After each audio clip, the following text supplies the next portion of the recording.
Sir आजकल हैदराबाद में क्या है, कई सारे स्टूडेंट्स ऐसे हैं कि लाइक कौन सा इंग्लिश लैंग्वेज टेस्ट लेना चाहिए, जैसे कि पीटी आईएलटीएस है, उसमें आप एक्सपर्ट है सर, तो आप बताइए कि कई सारे लोग लाइक कंफ्यूज है लोग कई सारे चीज़ों में। बिल्कुल सही, बिल्कुल सही बात बताई आपने। सबसे पहले मैं आईएलटीएस और पीटी के बारे में ये कहूँगा कि दोनों ही बहुत ही माने हुए और बहुत ही स्टैंडर्ड एग्जाम्स है। From the perspective of the universities and colleges बहुत ही स्टैंडर्ड एग्जाम्स है, और आप अपनी सहूलत के हिसाब से, अपने वक्त के हिसाब से और अपनी सलाहियतों के हिसाब से जो भी एग्जाम्स आ रहे हैं ले सकते हैं। तो एटलीस्ट कोशिश ये करें कि कम से कम 60+% आपका एकेडमिक्स रहे। After that we can take every step. अगर वही नहीं रहा तो वहाँ पे प्रॉब्लम हो गया। बहुत सारे स्टूडेंट क्या है, जैसे कि फर्स्ट टाइम वीज़ा रिफ्यूज़ हुआ तो सेकंड टाइम नेगेटिव ले लेगी, होता नहीं होता, तो वो सेकंड थॉट आना सर कैसा लेंगे, क्या है उसमें? सर मैं देखा कि कई सारे सोशल मीडिया पे क्या है, जैसे कि यूएस कनाडा कहीं भी स्टूडेंट जाते हैं, एयरपोर्ट से वापस आए थे सर, उसका कैसा रीज़न क्या रहा है, क्या है सर स्टूडेंट्स के लिए? ओके, जैसा कि मैंने बताया कि सबसे पहला स्टेप होता है आपका एकेडमिकल क्वालिफिकेशन, एजुकेशन आपका जो इंटर है या डिग्री है 60% प्लस। उसके बाद बेसिक इंग्लिश लैंग्वेज टेस्ट आप लिखिए या पीटी लिखिए या आईएलटीएस लिखिए।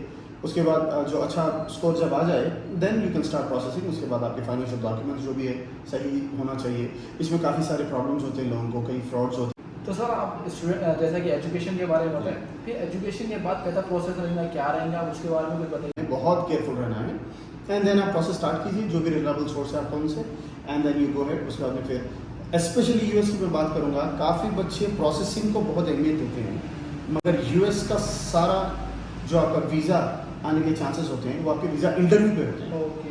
तो lot of students they focus more on processing, but I must say कि आपको इंटरव्यू की ट्रेनिंग पे ज़्यादा ध्यान देना चाहिए। बराबर। क्योंकि वो 1 मिनट में डिसाइड होता है कि आपको वीज़ा लगने वाला है या नहीं। नो मैटर हाउ, हमें बहुत होशियार रहना चाहिए, सारी चीज़ें हिसाब किताब से लेना चाहिए, और गिफ्ट्स वगैरह जो होते हैं ले जाने के, चाहे वो एक पेपर ही क्यों ना हो, किसी का मत देते।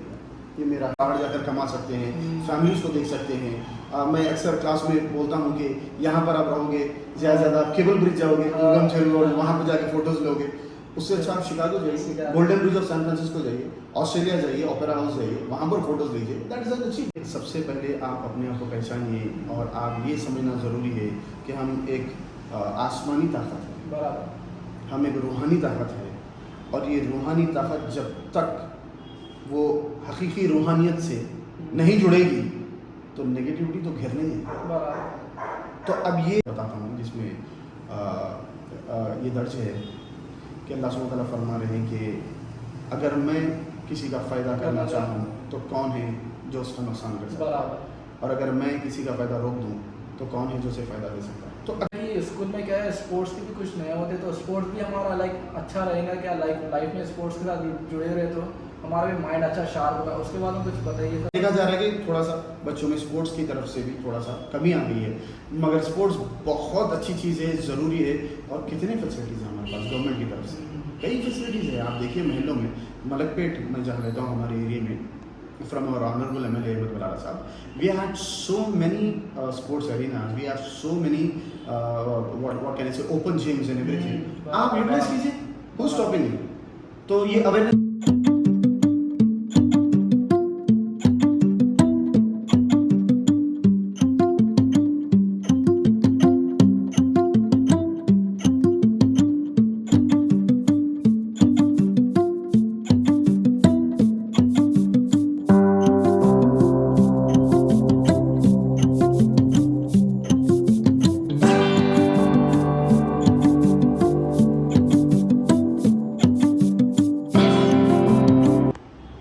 अस्सलाम वालेकुम बरकातुहू। देखिए आज मेरा फर्स्ट पॉडकास्ट है, तो आज हमारे स्पेशल गेस्ट है, देखिए वो एक मोटिवेशनल स्पीकर है, और वो एक अच्छे लाइक सर्टिफाइड पीटी आईएलटीएस के कोच है, और कई सारे उनके ऊपर कई सारे स्टूडेंट को उन्होंने सपोर्ट करे, कई सारे स्टूडेंट बाहर अब्रॉड गए।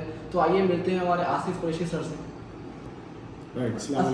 तो सर अस्सलाम वालेकुम बरकातुहू, और मेरे शाकिर हुसैन चैनल के लिए आपका बहुत बहुत शुक्रिया सर, जो आप टाइम दिए मेरे लिए। तो सर आज की टॉपिक ये है कि आजकल कई जो स्टूडेंट्स होते हैं जो अब्रॉड जाना चाहते हैं, तो उनके लिए आप क्या कहना चाहिए, कैसा लाइक उनका प्रोसीजर रहेगा, एजुकेशन क्या है, हर चीज़ बताइए सर। ओके, सबसे पहले तो मैं आपका शुक्रिया अदा करता हूँ। Thank you so much for calling me up और इस आपके वंडरफुल पॉडकास्ट पे इनवाइट करने के लिए। I am very thankful to you. अब रही बात आपके सवाल की, सबसे इम्पोर्टेंट चीज़ आजकल स्टूडेंट्स के लिए ये है कि उनका जो बेसिक एकेडमिक बैकग्राउंड होता है वो बहुत स्ट्रांग होना चाहिए। Okay academic background is something that is the foundation of your career. और चाहे आपका 12th स्टैंडर्ड हो या डिग्री हो या जो कुछ भी आप पढ़े हुए हैं, उसका फाउंडेशनल परसेंटेज, आपका परफॉर्मेंस बहुत स्ट्रांग होना चाहिए। तो एटलीस्ट कोशिश ये करें कि कम से कम 60+% आपका एकेडमिक्स रहे। After that we can take every step. अगर वही नहीं रहा तो वहाँ पे प्रॉब्लम हो गया। सर आजकल हैदराबाद में क्या है, कई सारे स्टूडेंट्स ऐसे हैं कि लाइक कौन सा इंग्लिश लैंग्वेज टेस्ट लेना चाहिए, जैसे कि पीटी आईएलटीएस है, उसमें आप एक्सपर्ट है सर, तो आप बताइए कि कई सारे लोग लाइक कंफ्यूज है लोग कई सारे चीज़ों में। बिल्कुल सही, बिल्कुल सही बात बताई आपने। सबसे पहले मैं आईएलटीएस और पीटी के बारे में ये कहूँगा कि दोनों ही बहुत ही माने हुए और बहुत ही स्टैंडर्ड एग्जाम्स है। From the perspective of the universities and colleges बहुत ही स्टैंडर्ड एग्जाम्स है, और आप अपनी सहूलत के हिसाब से, अपने वक्त के हिसाब से और अपनी सलाहियतों के हिसाब से जो भी एग्जाम चाह रहे हैं ले सकते हैं। मगर अब जानना ये ज़रूरी है कि कौन सा एग्ज़ाम थोड़ा सा आपको आसान दिखेगा, कौन सा एग्ज़ाम जल्द से जल्द हो जाएगा। तो मेरे तजुर्बे से, क्योंकि मैं पीटी पढ़ा रहा हूँ 2014 से और आईएलटीएस से मैं जुड़ा हुआ हूँ 2007 से, तो वो एक्सपीरियंस को नज़र में रखते हुए मैं आपको ये बताऊँगा कि PT is an exam that is going to help you in saving your time, क्योंकि 1-1.5-2 घंटे का एग्ज़ाम होता है और सेम डेज का रिजल्ट आएगा, और कंप्यूटर बेस्ड एग्ज़ाम है, फिक्स सेंटर्स है, आप जाइए, डेट बुक कीजिए, एग्जाम लिखिए, शाम में रिजल्ट आपको आ जाएगा, और ये 100% एक्सेप्टेड है अराउंड द वर्ल्ड। तो डेफिनेटली या पीटी या विल गो विद। सर आपके कुछ बैकग्राउंड बताइए कैसे कि आप स्टार्ट करें इसका, और आपकी लाइक एजुकेशन से कैसा आप यहाँ तक जो सक्सेस आपको मिली है, तो उसके बारे में कुछ बताइए सर। जी सबसे पहले मैंने मेरा ग्रेजुएशन जो था 2004 फ्रॉम जागृति डिग्री कॉलेज नारायणगढ़, ये मेरा ईयर ऑफ एग्जामिनेशन था, फाइनल ईयर का 2004। एंड आफ्टर दैट फिर मैं इमीडिएटली जॉब ऑफर एक आ गई थी मुझे। यहाँ पर एक कंपनी है MNC बाई नेम, अभी उसका नाम जेटपैक्ट है, उस ज़माने में इसको जेकेस कहते थे, और उनके थ्रू मुझे एयर कनाडा कैनेडियन एयरलाइंस के लिए चुना गया था as a customer support representative.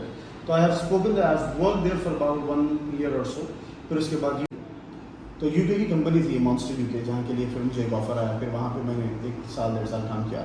वहाँ पे काम करते वक्त आई हैव रियलाइज दैट काम करने से ज़्यादा I have the ability to train people. तो फिर वहाँ पे मुझे मौके भी मिले, प्रोसेस जो होता था उसको नए लोगों को समझाने का, उनको बताने का, ट्रेन करने का, तो वो चीज़ को मैं लेकर आगे बढ़ा। फिर I started training IELTS from 2007 and होते होते फिर 2010 में मैं खुद एक विजिट किया अमेरिका की, और फिर I came back and then I tried here for some time. फिर again I went to Saudi Arabia and Qatar and other places. Then finally I got back here, settled back in late 2014 से फिर non-stop I went to this field. तो sir आप student जैसा कि education के बारे में बताएं, फिर एजुकेशन के बाद कैसा प्रोसेस रहेगा, क्या रहेगा, उसके बारे में कुछ बताइए स्टूडेंट्स के लिए। ओके, जैसा कि मैंने बताया कि सबसे पहला स्टेप होता है आपका एकेडमिकल क्वालिफिकेशन, एजुकेशन आपका जो इंटर है या डिग्री है 60% प्लस। उसके बाद बेसिक इंग्लिश लैंग्वेज टेस्ट आप लिखिए, या पीटी लिखिए या आईएलटीएस लिखिए। उसके बाद जो अच्छा स्कोर जब आ जाए then you can start processing. उसके बाद आपके फाइनेंशियल डॉक्यूमेंट्स जो भी है सही होना चाहिए। इसमें काफ़ी सारे प्रॉब्लम्स होते हैं लोगों को, कई फ्रॉड्स होते हैं, तो फिर बहुत केयरफुल इसमें काम करना। ये नहीं कि कोई अगर बोला कि भाई हम करा देते, हम कर देते, तो जो आप पहचानते नहीं, आप जिसको जानते नहीं, आप उनके साथ चले गए और फिर आपका फ्रॉड हो गया, फिर आप परेशान बैठ गए। ये चीज़ों से बहुत आप चौकन्ने रहना है, बहुत केयरफुल रहना है। एंड देन आप प्रोसेस स्टार्ट कीजिए, जो भी रिलायबल सोर्स है आपका उनसे, and then you go head. उसके बाद में फिर स्पेशली यूएस की मैं बात करूँगा, काफ़ी बच्चे प्रोसेसिंग को बहुत अहमियत देते हैं, मगर यूएस का सारा जो आपका वीज़ा आने के चांसेस होते हैं वो आपके वीज़ा इंटरव्यू पे होते हैं। तो lot of students they focus more on processing, but I must say कि आपको इंटरव्यू की ट्रेनिंग पे ज़्यादा ध्यान देना चाहिए, बराबर, क्योंकि वो 1 मिनट में डिसाइड होता है कि आपको वीज़ा लगने वाला है या नहीं, no matter how wonderful your process is done. तो ये बहुत केयरफुल स्टेप्स होते हैं, थोड़े बहुत जवाब ले लेंगे तो फिर यू कैन फ्लाई। सर मैं देखा कि कई सारे सोशल मीडिया पे क्या है, जैसे कि यूएस कनाडा कहीं भी स्टूडेंट जाते हैं, एयरपोर्ट से वापस आए थे सर, उसका कई सारा रीज़न क्या रहा है, क्या आया सर? जी, ये बहुत इंपॉर्टेंट सवाल है और बहुत प्रॉब्लम्स इसकी वजह से कई फैमिलीज़ को हुए हैं। देखिए इसके बेसिक रीजंस है। पहली चीज़ तो ये कि आप जो फाइनेंशियल आपके डॉक्यूमेंट्स होते हैं, जो बैंक बैलेंस आपका होता है, वो मुसलसिल बरकरार रहना चाहिए। देखिए आप यहाँ पे बता के जा रहे हो कि हमारे पास इतना पैसा है, तो फिर अगर वहाँ पर जाके 1-2 दिन के अंदर या 10-15 दिन के अगर वो लोग चेक करते हैं कि भाई आपने हमको पैसा बताया था, पैसा हम देखना चाहते हैं, तो जब वो देखेंगे और पैसा अगर नहीं मिलेगा तो लाजमी बात है वो समझेंगे क्या फ्रॉड है। बराबर। तो फिर उनको शक हो जाएगा, वो बोलेंगे कि भाई आपने तो जब हमको बताया था ये सब बातें, अब आपके पास कुछ नहीं है, ऐसे कैसे हो सकता है। And then they deport a lot of people. तो मेजर कॉज यही होता है। और कई बार ये भी होता है कि हम कुछ क्वेश्चन आंसर नहीं कर पाते, कुछ डर जाते, कुछ कंफ्यूज हो जाते, ऐसे डॉक्यूमेंट्स लेके आप चले जाते हो, कोई दोस्त आपको कुछ दे दिया कि भाई मेरे सर्टिफिकेट्स ला लो, अब उसका सर्टिफिकेट्स किस किस्म के है, कौन सी चीज़ें हमको नहीं मालूम, वहाँ पे आपकी किस्मत ख़राब है, आप चेकिंग हो गई, आपकी दोस्त के सर्टिफिकेट्स निकले और उन्होंने भी गए और आप भी गए। तो हमें बहुत होशियार रहना चाहिए, सारी चीज़ें हिसाब किताब से लेना चाहिए। और गिफ्ट्स वगैरह जो होते हैं लेके जाने के, चाहे वो एक पेपर ही क्यों ना हो, किसी का मत लेते हैं। ये मेरा हम्बल मशवरा है। सर आजकल छोटे बच्चे से लेके तक बड़े बच्चे तक क्या चबूतरा में बैठे गेम्स खेल रहे हैं, ये कहीं सारी इसमें क्या इन्वॉल्व हो जा रहे हैं सर। ज़्यादा एजुकेशन से क्या, पहले ज़माने में जब फादर बोलते थे कि हम लोग ऐसा पढ़ते थे, लेकिन आज के टाइम पे ऐसा है कि फ़ोनों में क्या गेम्स है, हर चीज़ ज़्यादा इन्वॉल्व रहता है। तो उसको कैसा अपन अच्छा करना चाहिए सोसाइटी में रहकर। अगेन आप बहुत वाजिब सवाल किए हैं और बहुत ज़रूरी सवाल किए हैं आज की तारीख से। बट यू नो व्हाट, मैं बच्चों को ब्लेम नहीं करता। ये जो यूथ है इनको मैं ख़तः ब्लेम नहीं कर सकता, क्योंकि देखें आप, ये लोगों को जो जिस चीज़ में ये लोग आए हैं, पैदा हुए हैं, बड़े हुए हैं, तरबियत हुई है, वही माहौल में ये लोग आगे बढ़ रहे हैं। तो हम अगर सीधा स्ट्रेट यूथ को ब्लेम कर देंगे तो that is not correct. I would say नहीं, उनकी गलती नहीं है, ये मेरे जैसे लोगों की गलती है। मैं अपने आप पे लूँगा एज ए एजुकेटर, मैं ये बात कहूँगा कि जब तक यूथ को आप सही बात नहीं बताएंगे, उनके टैलेंट्स, उनके स्किल्स, वो कितने इंपॉर्टेंट है, उनकी सलाहियतें क्या है, वो इस चीज़ों से जब तक अवेयरनेस उनमें नहीं आएगी तो उनको पता ही नहीं हो क्या है, कितने इंटेलिजेंट है, पढ़ लिख कर बाहर जाकर कमा सकते हैं, फैमिलीज को देख सकते हैं। मैं अक्सर क्लास में बोलता हूँ कि यहाँ पर आप रहोगे, ज़्यादा से ज़्यादा आप केबल ब्रिज जाओगे, वहाँ पर जाके फ़ोटोज़ लोगे, उससे अच्छा आप शिकागो जाइए, golden bridge of San Francisco जाइए, ऑस्ट्रेलिया जाइए, ओपेरा हाउस जाइए, वहाँ पर फोटोज लीजिए। That is an achievement. तो उनको जब तक आप ये नहीं बताओगे कि आपकी जो स्किल्स है, आपकी जो एबिलिटीज़ है, वो कितने इंपॉर्टेंट है, आप कितने इंपॉर्टेंट हो, आपकी अहमियत क्या है, अगर ये अवेयरनेस नहीं आएगी तो लाजमी बात है वो अपने आप को नाकारा और बेकार समझेंगे और एक होपलेस एटीट्यूड को लेकर वो लोग अपनी ज़िंदगी ज़ाया करते हैं। सर कुछ पर्सनल डेवलपमेंट के बारे में कुछ बताइए सर, आज के मोटिवेट होगी तो मोटिवेट करेंगे, कैसा करेंगे, पॉजिटिव और नेगेटिव में कैसा रहेगा। ओके, अगर आप गौर करते हैं, अगर आप गौर किए होंगे भी, ये माशरे में आजकल एक वर्ड बहुत कॉमन हो गया है, नेगेटिविटी। ओके। और आप गौर कीजिए, हर किसी के ऊपर, हर किसी की ज़ुबान पे, हर किसी के जहन में ये लफ्ज़ चल रहा है, नेगेटिविटी। तो बात ये है कि बिल्कुल सही वर्ड भी है, और आजकल का जो माहौल हो गया है बिल्कुल एकदम, कई लोग ये फील करते हैं कि हम ज़्यादा बहुत नेगेटिव हो गए, हमें हमारा काम नहीं बन रहा, हमारे वीज़ा नहीं लग रहे, हमारा प्रोसेस नहीं हो रहा। अब हर कोई जो जिस तबके पर है, जो लेवल पर है, हर किसी को कोई ना कोई नेगेटिविटी घेरी हुई है। और बहुत सारे स्टूडेंट क्या है, जैसे कि फर्स्ट टाइम वीज़ा रिफ्यूज़ हुआ तो सेकंड टाइम नेगेटिव ले लेगी, होता नहीं होता, तो सेकंड थॉट आना सर कैसा लेना, क्या है उसके बारे में। एग्जैक्टली। अब देखिए, मेरा थोड़ा सा अप्रोच ये चीज़ों की तरफ थोड़ा सा हटके है, और कई बच्चों को ये पसंद भी आता है, क्लास में बड़े वो लोग इंस्पायर भी होते हैं, खुश भी होते हैं। देखिए, मैं कहता हूँ कि सबसे पहले आप अपने आप को पहचानिए, और आप ये समझना ज़रूरी है कि हम एक आसमानी ताकत है, बराबर, हम एक रूहानी ताकत है, और ये रूहानी ताकत जब तक वो हकीकी रूहानियत से नहीं जुड़ेगी तो नेगेटिविटी तो घेरने ही है। बराबर। तो अब ये आपकी जो स्पिरिचुअलिटी कह लीजिए, या अवेयरनेस ऑफ गॉड आप कह लीजिए, मालिक से जुड़ना, बराबर, या फिर आप एक, देखिए there are two things always, good bad, good evil, God and Satan, positive and negative.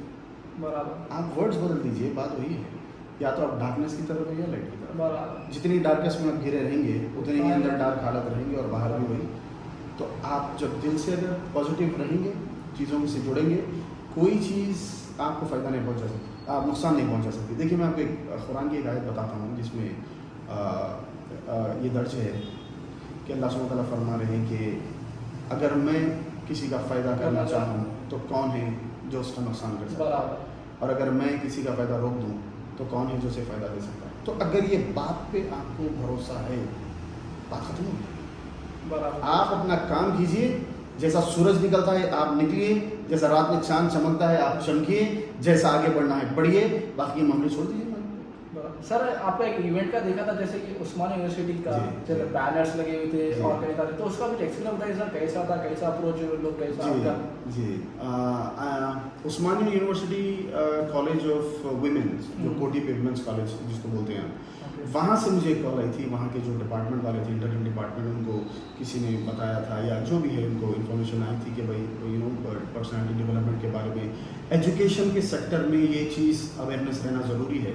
ये नहीं कि बस आप बच्चों को बोलेंगे फर्स्ट रैंक लाओ, फर्स्ट रैंक लाओ, आपका बच्चा कैसा लाया, मामी का बेटा कैसा लाया, फूफा का बेटा कैसा लाया, तुम क्यों नहीं पढ़ सकते। तो ये सारी चीज़ों को मद्देनज़र रखते हुए ये ख्याल आया कि यूनिवर्सिटीज़, कॉलेजेस, ये जो प्लेटफॉर्म्स होते हैं यहाँ पे ये चीज़ करना ज़रूरी है। तो उस सिलसिले में वो लोग मुझे इनवाइट किए थे, मैं गया था और काफ़ी बहुत ही दिल से इस्तकबाल किया और बहुत ही अच्छा प्रेजेंटेशन रहा। तो वहाँ पर मैं, सारे वुमेंस कॉलेज है तो सारा क्राउड था वहाँ पर, तो मैं उन लोगों को यही बताया कि आप जितना पॉजिटिव रहोगे उतने आपके मामले बनेंगे। हम ऐसे कई स्टूडेंट्स को देखते हैं, कई न्यूज़ में पढ़ते हैं कि बच्चा टॉपर था मगर इंजीनियर में आकर सुसाइड कर गया। बच्चा जो है इतना अच्छा पढ़ने वाला था, लड़की इतनी अच्छी पढ़ने वाली थी मगर वो सुसाइड कर ली, डिप्रेस हो गए। तो ये सारी चीज़ों की जड़ जो होती है हमारी नेगेटिविटी और हमको अवेयरनेस जो नहीं है, इन बातों पे वहाँ पे बात हुई थी। तो बच्चों को बड़ा उस चीज़ से बड़ा असर हुआ, वो लोग बहुत पसंद करे उसको। एक छोटी सी मैं एक्सरसाइज कराया, बस उनको ये बोला कि आप बस देखिए कि आपकी खुद के अल्फाज में कितना असर है। तो उनको एक आई थिंक अबाउट 1000 और सो लड़कियाँ थी वहाँ पर, स्टाफ था, हर चीज़ थी। तो वो सबको मैं एक एक्सरसाइज कराया, उन सबको मैं ये बोला कि बस आप अपनी आँख बंद करिए 2 मिनट, 1 मिनट, सुकून से बैठिए, ठंडी सांस लीजिए, आराम से रिलैक्स कीजिए, सब भूल जाइए और बस अपने आप को बोलते जाइए मुसलसल कि I am wonderful, I am wonderful. तो एक 2-5 मिनट की एक्सरसाइज के बाद में वो लोगों के चेहरे बदल गए थे। वाह। उनकी आंखों में चमक, चेहरे पे चमक थी और उन्होंने कहा सर हमने ये फीलिंग हमारी ज़िंदगी में कभी महसूस नहीं की। तो ये चीज़ों को अगर हम मालूमात कराएंगे, इनकॉर्पोरेट कराएंगे क्लासरूम्स में, कॉलेजेस में, स्कूल्स में, तो बच्चों में मैं समझता हूँ बहुत फ़र्क आएगा। सर ये काम होगा। ये भी देखा है कि स्कूल में क्या है, स्पोर्ट्स के भी कुछ नया होते, तो स्पोर्ट्स भी हमारा लाइक अच्छा रहेगा क्या, लाइफ में स्पोर्ट्स के साथ जुड़े रहे तो हमारा भी माइंड अच्छा शार्प होगा। उसके बाद में कुछ बताइए सर। एब्सोल्युटली कि स्पोर्ट्स तो खैर दैट गोज विदाउट सेइंग, हमारा जो कल्चर है, जैसे लोग बोलते हैं कि India's biggest religion is sports, cricket. तो यहाँ पे इतना क्रिकेट खेला जाता है, इतने स्पोर्ट्स में बच्चे हैं और it's a very important thing. मगर आजकल जो फ़ोनों के चक्कर में हमारी पब्लिक आ गई है, जो फ़ोन्स में मुलविस हो गए हैं, मुसलसल उसी में महू हो जाते हैं, इंडल्ज हो जाते हैं, इसकी वजह से थोड़ा सा देखा जा रहा है कि थोड़ा सा बच्चों में स्पोर्ट्स की तरफ से भी थोड़ा सा कमी आ गई है। मगर स्पोर्ट्स बहुत अच्छी चीज़ है, ज़रूरी है और कितने फैसिलिटीज़ हैं हमारे पास गवर्नमेंट की तरफ से, कई फैसिलिटीज़ है। आप देखिए महलों में, मलकपेट में जहाँ रहता हूँ हमारे एरिया में, from our honorable MLA Ahmed Balala Sahab, we had so many sports arenas, we have so many what can I say, open gyms and everything. आप यूटिलाइज कीजिए, who's stopping you? तो ये अवेयरनेस भी ज़रूरी है, फिर ये हमको करना चाहिए। सर थोड़ा काशिफ भाई के बारे में बताइए, जैसे कि मैं देखा कि वो बिग बॉस में गए थे, कराटे में थे, तो उनके बारे में कुछ बताइए सर, कैसा जर्नी थी, क्या थी, आप बताइए। अब ये सवाल तो अब उनका है, तो आप उनसे अगर पूछेंगे तो बेहतर रहेगा, वो बता सकेंगे। बट या मैं ये समझता हूँ कि this is the question that will be more appropriate if you ask him. He will be able to tell you the better because it is his life and his journey and most of the people know that. तो अगर मैं कुछ बताऊंगा तो हो सकता है कुछ यू नो थोड़ा बहुत कभी पीछे रह जाए, तो it is better you ask. Sir कुछ मोटिवेट के लिए कुछ 3 वर्ड ऐसे बताइए जो स्टूडेंट क्या एनर्जी ला सके अपने में। I am wonderful. Okay. I am supernatural. Okay. I am invincible. Wow. I am wonderful. खुद को बोलिए, आईने में देखिए, अपने आप को देखिए।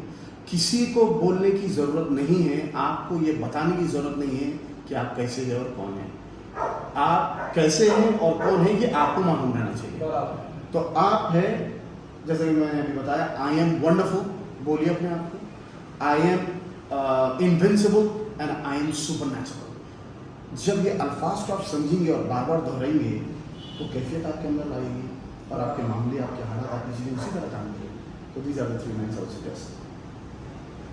तो सर आज के टाइम पे ऐसा हो रहा है कि सोशल मीडिया पे कई सारे नॉलेजेबल वीडियोस है और साथ ही साथ क्या है, कई सारे सिली वीडियोस जो आते हैं, पब्लिक क्या नॉलेजेबल को छोड़ के सिली वीडियोस पे आती है, तो उसके बारे में आपका क्या सवाल है सर, कैसा आप बोलिए। जी जी जी, बहुत ही इम्पोर्टेंट और बहुत इंट्रिकेट पॉइंट। उसमें कई सारे घंटे बिताए थे सर बच्चे देखने में, मतलब एक देखूंगा बोलिए वो आधा 1-2 घंटे निकल जाता है उसमें। बिल्कुल। देखिए इससे साइकी का अंदाजा होगा। ओके। साइकी का अंदाजा मतलब कि आपका जहन किस चीज़ को देखना चाहता है, तो that reflects the psyche of a person at the same time the psyche of the माशरा। ओके। जैसे कि हम बोलेंगे कि माशरे में क्या किस किस्म की चीज़ को ज़्यादा पसंद किया जा रहा है, बराबर। तो इससे माशरे का जहन का अंदाजा होता है। तो अगर एक एजुकेटेड माशरा है, एक हाई एंड माशरा है जहाँ पे एजुकेशन से रिलेटेड, नॉलेज से रिलेटेड और अपने आप को डेवलप होने से रिलेटेड, अच्छी चीज़ों से रिलेटेड अगर एक माशरा है, तो उसमें आप देखेंगे कि ज़्यादातर लोग वही बात करेंगे और वही चीज़ें देखेंगे और वही उनके मामले भी ऐसे रहेंगे। पर हम देख रहे हैं कि एक एजुकेटिव वीडियो है और फिर एक नॉलेजेबल वीडियो है, 15 सेकंड या 20 सेकंड में ये बंदा बोर हो जाएगा, बराबर है ना। मगर आप वही कोई एक नॉर्मल एक छिछोरापन आप बोल लीजिए, मस्करापन बोल लीजिए, है ना। तो इस किस्म की जो वीडियोस हैं, people are like they want to enjoy. इसका एक रीज़न ये भी है कि लोग, जैसा कि पहले हमारी बात हुई, कि लोगों की ज़िंदगी में एक खालीपन है, बराबर। They want to laugh, they want to have a good time, छोटे ही वक्त के लिए क्यों ना हो, they want to have a good time, they want to laugh, and because of that जो दिल में आया पब्लिक कर रही है और जो दिल में आया जिसको दिल में देख रहे हैं। तो फिर हम फिर वही रूट्स पे जाना है हमारे को कि स्लोली ये चीज़ को हम इनकॉर्पोरेट करना ज़रूरी है पब्लिक में, कि उनके लिए क्या अच्छा है, क्या बुरा है, क्या चीज़ उनके लिए फ़ायदेमंद है, क्या चीज़। अब अगर वीडियो भी देखते हैं, वो हंसी एक 15 सेकंड की है, फिर उसके बाद फिर बैक टू नॉर्मल, फिर आप कोई मस्करा वीडियो देख लेंगे, कोई शो का वीडियो देख लीजिए, कोई डांस कर रहा है, कोई कुछ कर रहा है, कोई एक अजीब व गरीब हरकतें कर रहा है, और आप देखिए हंसे खुश हो गए, 1.5 million views, 1 lakh views, 2 lakh views, and क्या हाई क्या उसमें कुछ भी नहीं। बराबर। आप ये सोचिए कि वीडियो देखने के उतनी देर आप एंजॉय कर रहे हो, वो होने के बाद क्या, तो ये होने के बाद फिर जो खालीपना फिर से आ जाता है, फिर उसको भरने के लिए मिक्स करो। तो ये मेन सोर्स इसका वही खालीपन है जो अपने आप को पब्लिक नहीं पहचानती, उनकी अवेयरनेस नहीं है, उनके बारे में मालूमात नहीं है, उसकी मालूमात होना ज़रूरी है। Bottom line, you are spiritual being, you are heavenly being, और आपको मालूम रहना, कोशिश ये करना है कि भाई मैं क्यों पैदा हुआ हूँ, मेरी ज़िंदगी का मकसद क्या है, मैं क्यों जी रहा हूँ, किस तरफ मुझे जाना चाहिए, ये चीज़ से मुझे क्या फ़ायदा हो रहा है, ये वीडियो से मुझे क्या फ़ायदा हो रहा है। अगर मैं कोई वीडियो देखता हूँ तो इससे क्या मुझे पैसे आ रहे हैं, देखने वाले को नहीं आ रहे, दिखाने वाले को आ रहे हैं, तो आप नजर लगाइए। तो ये चीज़ें हैं, हमारे जो जनरेशन है, हमारा यूथ बहुत स्मार्ट है। मैं देखता हूँ बच्चे हमारी क्लास में इतने हाजिर जवाब और इतने तेज़ होते हैं, मगर मैं दुआ भी ये करता हूँ कि उनकी तेज़ी और उनकी हाजिर जवाबी और इंटेलिजेंस पॉजिटिविटी की तरफ मुड़ जाए, एजुकेशन की तरफ मुड़ सर जाए। आप जैसा कि ETAT IELTS इसमें क्या है 2014 से करें, तो जब से अब तक बच्चों में ऐसा पॉजिटिविटी या इंस्पिरेशन कैसा है सर, कैसा आप कुछ बताएंगे इसके बारे में? देखिए, मेरी जो क्लासेस होती हैं, जो बच्चे आते हैं तकरीबन काफ़ी जगहों से, सब हर तबके से लोग आते हैं, और मेरा जो डिलीवर करने का तरीका ये होता है कि मैं ऑफकोर्स सब्जेक्ट डिलीवर होता ही है, क्योंकि उसी लिए वो लोग आ रहे हैं, और उसके मार्क्स भी आते हैं, स्कोर्स भी आते हैं, आप देख सकते हैं, we have got all types of scores, wonderful scores. इसके साथ मैं ये ज़रूरी समझता हूँ कि जो एजुकेशन का मिसिंग पार्ट है वो मैं बार बार उनकी ज़रूर रखता हूँ। जैसा कि आपकी हमारी बात हुई, अगर वो डिप्रेस है तो क्यों है, डिप्रेशन शुरू कहाँ से होता है। मैं आपको एक एग्जांपल देता हूँ, आप देखिए, डिप्रेशन एक एंड प्रोडक्ट है, मगर वो शुरू कहाँ से हुआ था, तो उसकी एक ही आपको सोर्स मिलेगा, वो है आपका माइंड। एक नई चीज़ आपके पास आएगी, एक नया दोस्त आएगा, एक नया रिश्ता आएगा, एक नया आपके पास प्रोडक्ट आएगा, बिजनेस करने वालों के लिए एक नई चीज़ आएगी। सबसे पहला काम हमारी फितरत और आदत ये हो गई है कि उसमें शक करो। दोस्त है तो क्यों भी शक करो। शक तो मेरा एक बोलना है कि शाह से शक, शाह से शैतान, है ना। तो बिल्कुल उसी तरह डी से doubt and D for devil. अब डाउट शुरू हुआ, उसके बाद डिस्टर्बेंस शुरू हुआ मेंटल, उसके बाद फिर आपको होते होते आप स्ट्रेस में आ गए, परेशानी में आ गए, तो डिजीज शुरू हो गया, होते होते डिप्रेशन आपको ले जाएगा आखिरी आपके मकाम पर। तो सबसे पहला रूट कॉज मैं ये बताता हूँ हमारी क्लासेस में, जो फ़र्क आया है बच्चों में, जो बच्चे 10 साल में जो सीखे हैं मेरे पास, कि सबसे पहली चीज़ आप डाउट मत करिए कोई भी चीज़ में, जो चीज़ समझ में आ रही ले लीजिए, जो नहीं है हटा, and have a good mind, have a good heart and move forward. Sir students के क्या आप स्कोर बने कितने आए स्कोर आप बताइए कुछ। देखिए लड़कियों पीटी में हमारे पास जो स्ट्रेंथ होती है, क्राउड अच्छा खासा क्राउड होता है, क्योंकि जो आता लड़के लड़कियां जो आते हैं ये सिर्फ मलकपेट से नहीं, आप यकीन नहीं करेंगे, महबूब नगर, जहीराबाद और निज़ामाबाद से आई हैव हैड स्टूडेंट्स जो अप एंड डाउन करते हैं। अभी भी right now I have students from Zaheerabad जो अप एंड डाउन कर रहे हैं। तो ऐसी कोई चीज़ है जो उनको यहाँ पे मिल रही है, that's why they are travelling so far. तो स्कोर्स जो हैं depending on the interest of the students, सारे स्कोर्स आपको मिल जाएंगे। पासिंग मार्क्स होते हैं 50 to 51 पीटी में, और मैक्सिमम मार्क्स होते हैं 90। हमारे पास 51 से लेकर 90 तक सारे स्कोर हैं। बराबर 90 आउट ऑफ 90 में जी। हर चीज़ में देगा। जी जी। रोक दो भैया। तो सर आपका बहुत बहुत शुक्रिया जो आप मेरे पॉडकास्ट पे कई सारे स्टूडेंट्स को मोटिवेट भी करा, इंस्पिरेशन दिए। तो सर आपका बहुत बहुत शुक्रिया। Thank you so much for calling share. Thanks आपका शुक्रिया, बहुत बहुत शुक्रिया। शुक्रिया। Thank you. तो गाइस आज की वीडियो मेरी कैसी लगी, आप मेरे चैनल को सब्सक्राइब करिए, मेरे वीडियोस को लाइक करिए, सब्सक्राइब करिए, और मिलते हैं नेक्स्ट वीडियो में। जब तक के लिए अल्लाह हाफिज़, शुक्रिया, बाय बाय।